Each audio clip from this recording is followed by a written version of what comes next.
बेबाक, बेखौफ, बेधड़क। नमस्कार, मैं उज्जवल मिश्रा। हाल के समय में ऐसा पहली बार हुआ है कि पेशा बौद्धिक घमासान के रूप ले रही है।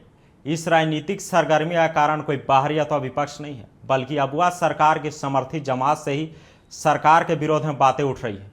झारखंड में मंडराते बादलों से झारखंड प्रदेश की सियासी तापमान काफ़ी सरगर्म हो चला है, जिसकी तपिश का अंदाज़ा इसी से लगाया जा सकता है कि आए दिन जगह जगह विमर्श सभाओं का आयोजन के माध्यम से सरकार व उसके तंत्र पर पेशा एक्ट लागू न होने के कारण सरकार पर सवालों की बौछार की जा रही है। आखिर जिनके बदौलत हेमंत सोरेन एक बार सत्ता में आ चुके हैं, आज वही समाज उन्हें बाहर निकालने पर क्यों पड़ी है? देखिए हमारी यह खास रिपोर्ट। विगत विधानसभा चुनाव में जबरदस्त बहुमत दिलाने में एक मजबूत कारक रहे आदिवासी समुदाय और उनके सामाजिक प्रतिनिधियों द्वारा राज्य की अबुआ सरकार को सवालों के कटघरे में खड़ा किया जा रहा है। हालांकि मामले ने फिलहाल किसी तीखे टकराहट का रूप तो नहीं लिया है, लेकिन दिनों दिन काफी विवादग्रस्त जरूर बनता जा रहा है। मसला है राज्य में अभी तक पेशा कानून को विधिवत नहीं लागू किया जाना, जिसे लेकर राज्य की हाई कोर्ट ने पिछले ही साल जुलाई महीने में हेमंत सोरेन सरकार को 2 माह की अवधि के अंदर पूरा करने का निर्देश दिया था। ये निर्देश राज्य में पेशा कानून नहीं लागू किए जाने को लेकर दायर जनहित याचिका की सुनवाई करते हुए हाई कोर्ट के मुख्य न्यायाधीश की विशेष खंडपीठ ने दिया था।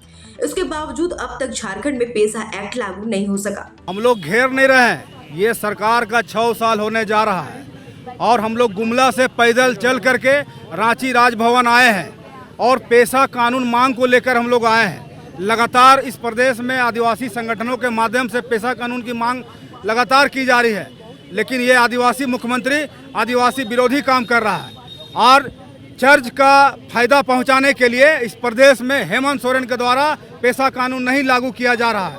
उसी के विरोध में आज हम लोग गुमला से पैदल चल करके रांची के राजभवन में हम लोग आए हैं और मां महिम से हम लोग आग्रह करने के लिए आए हैं कि आदिवासी रूढ़िवादी व्यवस्था जो है, परंपरा जो है, नष्ट होने की कगार में है और हमारा जो संस्कृति परंपरा है किसी के हाथों हेमंत सोरेन बेचने की कगार पर लाया है। इसलिए हम लोग उसे बचाने के लिए गुमला से पैदल चल करके रांची के राजभवन में आए हैं और मांग पत्र के माध्यम से महामहिम से हम लोग आग्रह करेंगे कि जल्द से जल्द हमारा पेशा कानून 1996 को लागू किया जाए। हाईकोर्ट ने झारखंड में पेशा कानून लागू करने के प्रति हेमंत सोरेन सरकार के उदासीन रवैये को लेकर नाराजगी जताते हुए फटकार भी लगाई।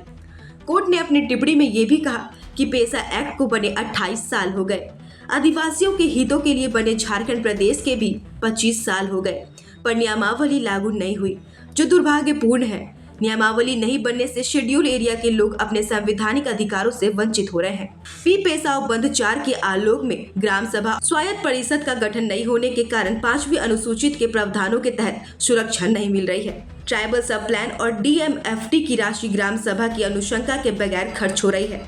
योजनाओं के लाभुकों की पहचान नहीं हो रही है। जल, जंगल और जमीन पर नियंत्रण नहीं हो पा रहा है।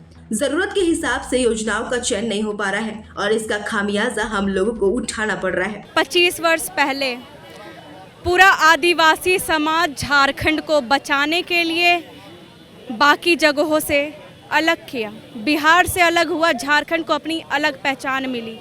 क्यों? आदिवासियत बचाने के लिए।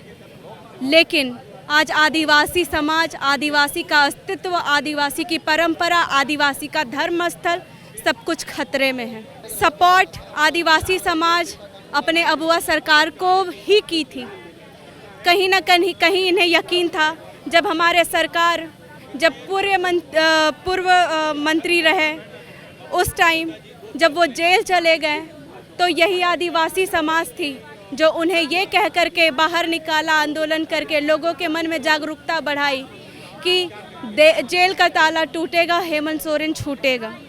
छूट गए वो, पूर्व से फिर मंत्री बन गए। अभी मंत्री बनने के बाद हमारे भी अबुआ सरकार थे, हमारी जल, जंगल, ज़मीन, हमारा अस्तित्व जो खतरे में था। हमें उम्मीद थी कहीं ना कहीं अबुआ सरकार इस चीज़ से हमें राहत दिलाएंगे, मुक्ति दिलाएंगे, जो आज बिचौलियों और दलालों के ज़रिए लूट लिया जा रहा है। आदिवासी ज़मीन जनरल ज़मीन कह के बेच दिया जाता है, उसके कितने मालिक निकल जाते हैं। आज जो ये सब चीज़ें हो रही है झारखंड में, वो ख़त्म हो, इसके लिए हम पेशा कानून लागू कराने के लिए, ग्राम सभा की कानून को मजबूती दिलाने के लिए यहाँ राज्यपाल के पास पहुँचे हैं। जिस तरह से झारखंड राज्य के जनजातीय बहुल क्षेत्रों में पंचायतों को विशेष अधिकार देने वाली पेसा नियमावली को लागू करने की मांग को लेकर कई संगठन सड़क पर प्रदर्शन कर रहे हैं, इनका प्रदर्शन धीरे धीरे सुलगता जा रहा है। इससे पहले हम लोगों ने झारखंड में पथलगड़ी का भयावह रूप भी देखा है, इसलिए समय रहते ही इस पर ईमानदारी से पहल नहीं करती है तो इसका खामियाजा अब वह सरकार के साथ साथ सभी आदिवासी समुदाय के लोगों को भी उठाना पड़ सकता है। रांची से न्यूज़ अलर्ट इंडिया के लिए ब्यूरो रिपोर्ट।